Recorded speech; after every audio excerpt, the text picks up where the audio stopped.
Et pourquoi je mets ce masque-là aujourd'hui? Parce que c'est ma dernière place des arts.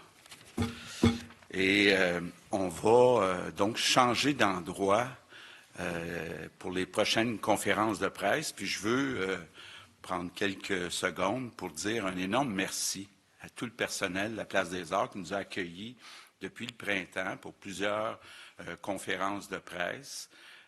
Dans des conditions pas toujours faciles, où il faut respecter les consignes de la santé publique. C'était très bien fait. Puis la raison pourquoi on déménage, c'est parce qu'il va commencer à y avoir des spectacles ici dans la salle. Donc, c'est une bonne nouvelle. Bonne nouvelle, on va revoir nos artistes, on va recommencer à faire travailler nos artisans.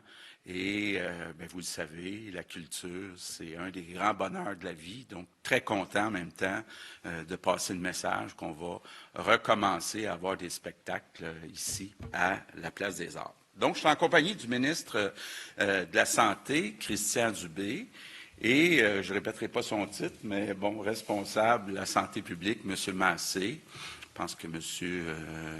Arruda est en tournée sur la Côte-Nord. Donc, vous savez, je vais peut-être revenir un peu sur la situation des 6 derniers mois. Vous voyez un graphique à la télévision. Là, vous voyez qu'on a eu un mois de mars, avril, mai, très difficile. C'était un peu comme des montagnes russes, là, surtout le premier bout, mais là, on voit des changements selon les semaines. Et puis, vous dire quand même, on a eu la bataille de nos vies pendant tous ces mois-là. On va s'en souvenir longtemps de l'année 2020. Mais ce qui est important de dire, là, que les spécialistes sont unanimes, parce qu'on a respecté les consignes, on a sauvé des milliers de vies. Ça a commencé très dur là, avec la semaine de relâche, puis beaucoup de personnes qui ont amené le virus de d'autres pays, et on a réussi, là, en quelques mois, à reprendre le contrôle de la situation. Évidemment, il continue d'avoir des cas, des éclosions. On est beaucoup mieux équipé que dans la première vague. Mieux équipé, d'abord, on a des tests. On fait en moyenne 14 000 tests par jour. Et puis, on s'adapte. On va là où sont les éclosions. On ne manque pas de masques et d'équipements, donc on en a pour plusieurs semaines. Et aussi, bonne nouvelle, dans 2 semaines, on va avoir 8 000 nouveaux préposés formés dans nos CHSLD. Il va y en avoir un autre 2 000 d'ici Noël. Donc, je le dis souvent, là, on avait 36 000 employés dans nos CHSLD, donc on en ajoute 10 000. Donc, ça va paraître dans tout le service et la protection qui est donnée un petit peu partout au Québec. Mais, quand on regarde, là, puis vous le voyez dans la mortaise, c'est comme ça que tu appelles ça, hein, Christian? Celui là, le tableau qui vient mettre en chiffres plus grands les dernières semaines. On le voit dans la première moitié du mois d'août, on a eu une baisse importante du nombre de nouveaux cas. Par contre, depuis 2 semaines, on a une augmentation du nombre de cas, le nombre de nouveaux cas. Et on a bien sûr essayé de trouver la cause, et il n'y a pas de cause unique. On sait évidemment, la première question qu'on s'est posée, c'est est-ce que ça vient des bars? On l'avait déjà dit, quand on a ouvert les bars, si c'est nécessaire, on va les fermer. Mais à part quelques éclosions, on ne peut pas dire que l'augmentation est causée par les bars. Il y a plusieurs causes. Il y a des activités sportives qui ont amené des éclosions. Dans certaines entreprises, il y a eu des éclosions. Il y a eu, entre autres, un mariage où il y a eu une éclosion. Donc, c'est plusieurs raisons dans la communauté qui font que depuis 2 semaines, on a une augmentation. L'autre chose qui est importante de dire, c'est quand on regarde les chiffres du côté des hospitalisations et des décès, il n'y a pas eu cette augmentation. Donc, on peut penser que c'est une bonne nouvelle, mais en même temps, bien, une des raisons pourquoi il n'y a pas eu d'impact ou moins d'impact sur les hospitalisations et les décès, c'est parce qu'il y a un plus grand nombre de cas qui viennent des jeunes.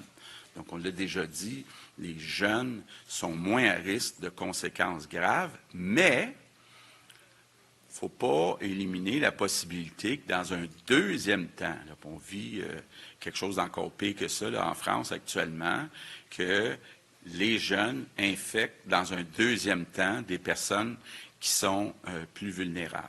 L'autre chose qui est importante de dire, c'est que ce n'est pas concentré dans certaines activités, mais ce n'est pas non plus concentré à Montréal. Il y a des nouveaux cas à Québec, dans Chaudière-Appalaches, en Mauricie, dans le centre du Québec, en Estrie, en Outaouais. Donc, il y a des nouveaux cas dans pas mal toutes les régions au Québec. Donc, je pense que la conclusion qu'il faut tirer, c'est qu'il y a un relâchement général au Québec.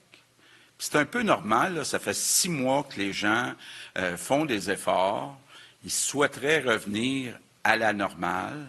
Donc, c'est un peu normal qu'on soit fatigué des consignes. Bon, puis je l'ai vu la semaine passée avec toutes les activités sportives. Tout le monde voudrait recommencer à vivre comme avant, mais il faut y aller graduellement parce que depuis 2 semaines, on voit une augmentation des cas. Donc, le virus rôde toujours et on doit absolument empêcher que ça revienne comme c'était au mois de mars, avril, mai. Donc, moi, je veux lancer un appel aujourd'hui à tous les Québécois. Je vous demande de respecter les règles. Donc, garder une distance avec les autres personnes, porter un masque quand on est à l'intérieur, se laver les mains régulièrement, puis dans les rassemblements privés, que ce soit famille, amis, se limiter à 10 personnes. Donc, il va y avoir dans les prochaines semaines des moments critiques. D'abord, vous le savez, on réouvre les écoles actuellement. Il y a des gens qui retournent au travail. Avec la température, graduellement, on va être plus à l'intérieur. Donc, il y a un défi qu'on a devant nous. C'est important de revenir à une certaine discipline. Donc, le relâchement, là, c'était correct pour quelques semaines, mais on ne veut pas, évidemment, revenir au confinement. Donc, moi, là, je ne veux pas être obligé de reporter des chirurgies dans les hôpitaux parce qu'il y a une augmentation du nombre de cas de COVID graves dans les hôpitaux. Je ne veux pas être obligé de fermer les entreprises puis qu'il y ait des Québécois, des Québécoises qui perdent leur manière de gagner leur vie. Puis surtout, je ne veux pas fermer les écoles. Puis ça, là, je pense que gardons ça en tête, là, on doit ça à nos enfants. On veut que nos enfants restent à l'école, puis pour que nos enfants puissent rester à l'école, il faut être prudent, il faut être discipliné, il faut respecter toutes les consignes. Donc, je vous demande là, à tous les Québécois de faire des efforts. Je comprends qu'il y a eu un relâchement, je comprends qu'on est fatigué après 6 mois, mais c'est très, très, très important dans les prochaines semaines là, de revoir une baisse du nombre de cas déclarés. Peut-être une dernière chose aussi que je veux dire. Je veux faire aussi un appel à tous les Québécois à être compréhensifs. Vous savez, les gens qui sont dans les écoles, là, que ce soit les directions de centres de services, les directions d'école, les enseignants, ils font tout leur possible dans des conditions là, qui sont difficiles, qu'on n'a jamais vécues. On a beau mettre un guide, il reste que quand même, il n'y a pas de recette magique. Et donc, moi, je demande à tout le monde, à tous les Québécois, d'être constructifs, d'être compréhensifs, d'être solidaires. Et oui, il va continuer d'y avoir quelques éclosions. On veut que ça soit justement seulement quelques éclosions dans les écoles. On va prendre les problèmes un par un, on va les régler un par un et on va s'assurer que le feu s'étende pas, comme le disait Christian. Et en terminant, je veux revenir à la tradition des remerciements du jour.